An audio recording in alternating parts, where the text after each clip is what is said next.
আজকে বানাচ্ছি মুগ ডাল দিয়ে চাল কুমড়। মুগ ডাল দিয়ে চাল কুমড় বানানোর জন্য নিয়ে নিচ্ছি চাল কুমড়। চাল কুমড় কেটে নিচ্ছি।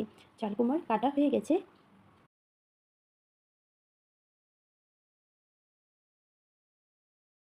এখন নিয়ে নিচ্ছি মুগ ডাল, শুকনো খোলায় ভেজে নিচ্ছি। মুগ ডাল খুব ভালো করে ভাজা হয়ে গেছে। সিদ্ধ হওয়ার জন্য দিয়ে দিচ্ছি জল।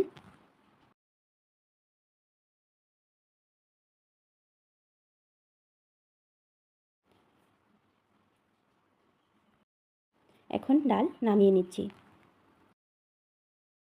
কড়াইতে দিচ্ছি তেল। তেল গরম হয়ে গেছে। ফোড়নে দিয়ে দিচ্ছি গোটা জিরে। এখন দিয়ে দিচ্ছি কেটে রাখা চাল কুমড়। চাল কুমড় সামান্য একটু ভেজে নিচ্ছি।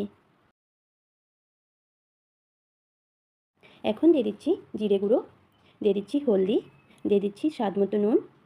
মশলার সাথে আবারও কিছুক্ষণ ভেজে নিচ্ছি।